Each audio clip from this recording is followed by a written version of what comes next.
Okay, so listeners, we are back and diving into Hurricane Milton today. Yeah. And this is not your average run-of-the-mill hurricane. Right. We are talking about a serious storm here Absolutely. that is barreling towards Florida as we speak. Yeah. And we are going to be talking all about the storm. Right. How worried you should be. Yeah. And using some historical comparisons to get a better understanding of what we are looking at. That's right. I mean, we are talking about potentially, storms like Katrina, Andrew, Harvey. Right.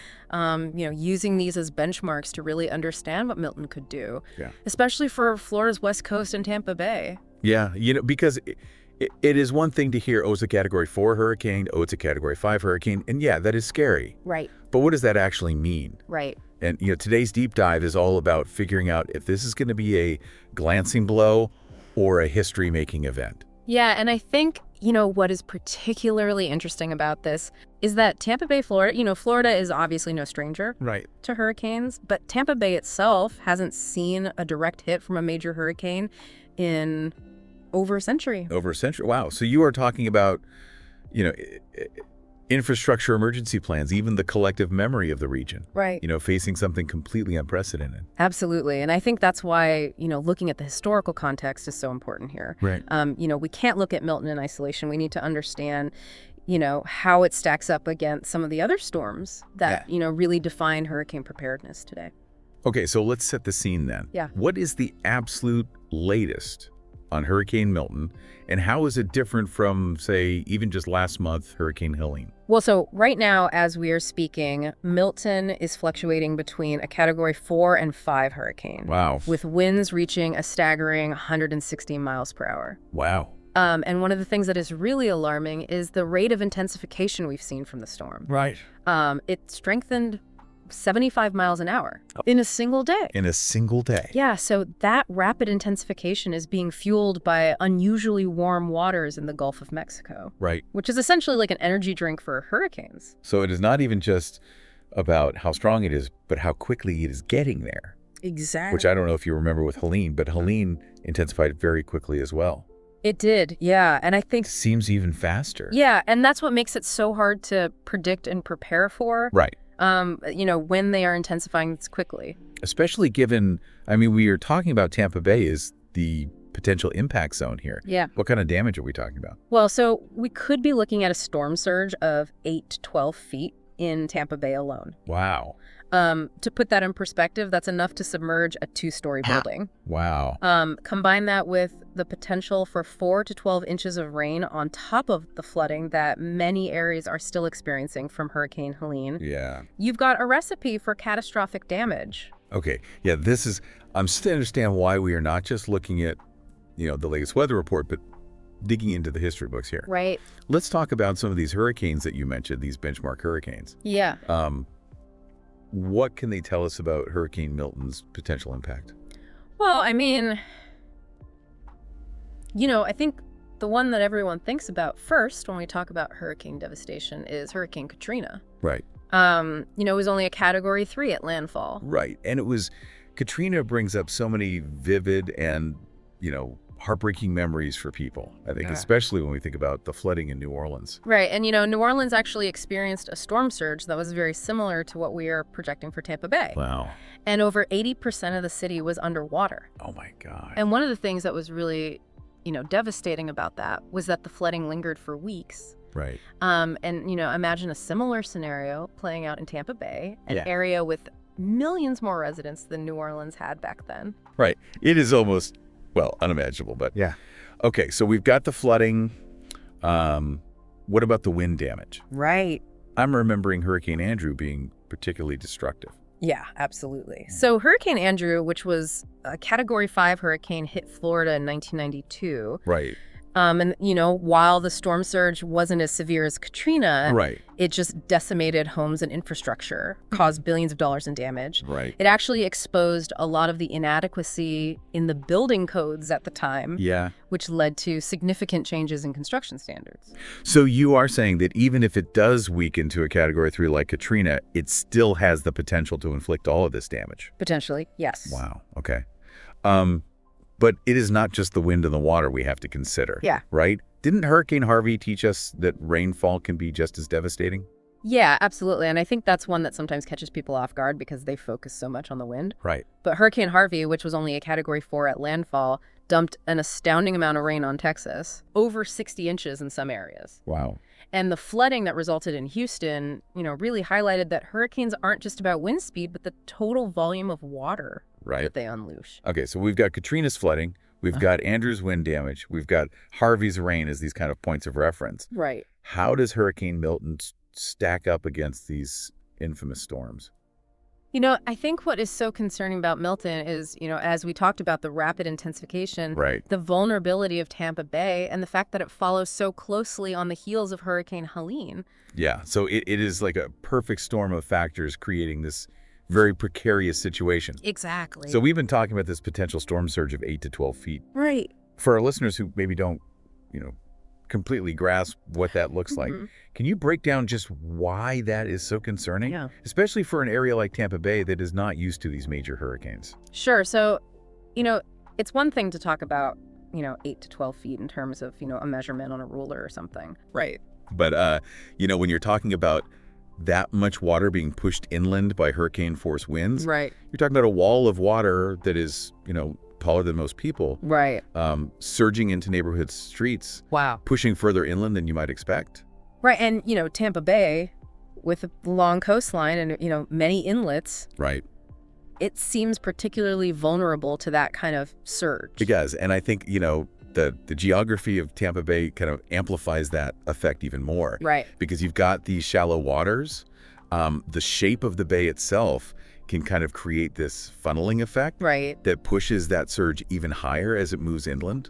And on top of all of that, we are seeing all these news reports about, evacuation orders with, millions of people being asked to leave their homes. Right.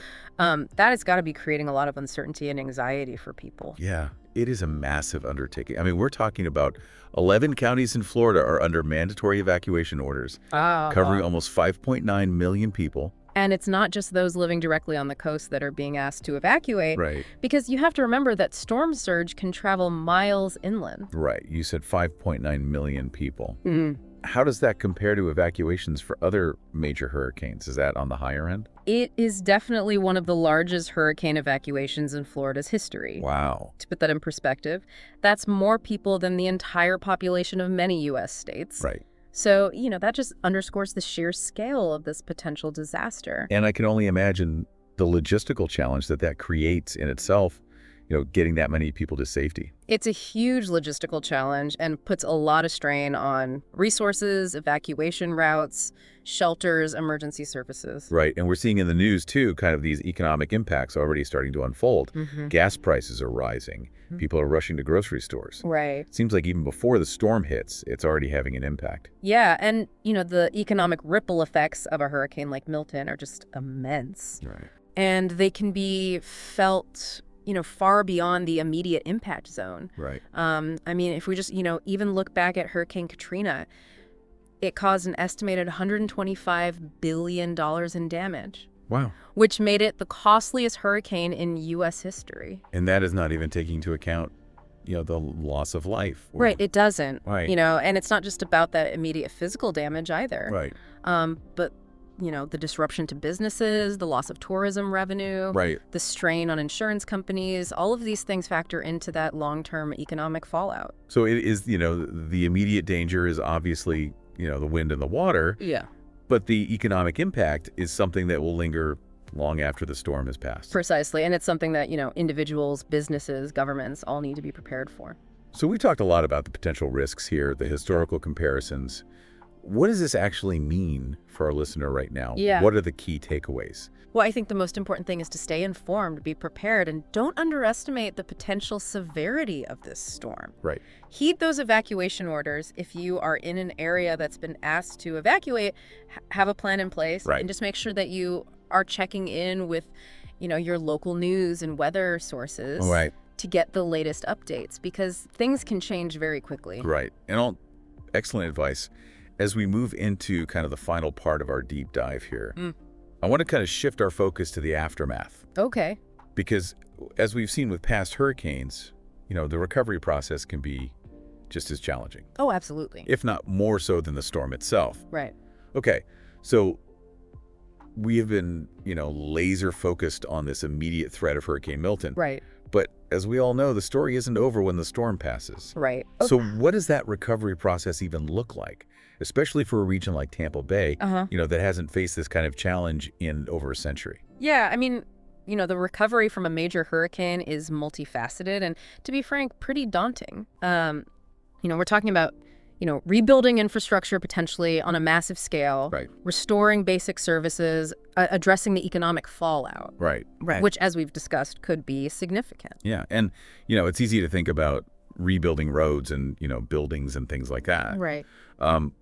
What about those kind of less visible but equally important aspects of recovery? Right. What are some of those long-term challenges that, communities might face?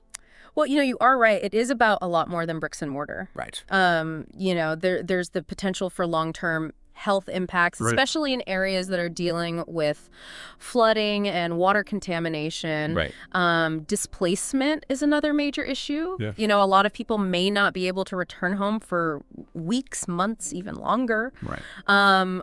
Which, then has this whole ripple effect on, families, schools, just the entire fabric of the community. Right. And I mean, let's not forget about the psychological impact, the trauma of living through a hurricane like this. Yeah. The loss of property, the disruption to routines, those can have lasting effects on people. Absolutely. Mental health resources become absolutely crucial in the aftermath of something like this. Right. And then, of course, there's, the economic recovery, which, as we've seen, with past hurricanes, can be a very long and arduous process. Right. And, we've been using, Katrina and Harvey as these benchmarks, but every hurricane is unique. They are. No two storms are identical, and neither are the communities that they impact. Yeah, that's a really important point. And I think, the way that Tampa Bay responds and recovers from this is going to be shaped by its own set of circumstances. Right.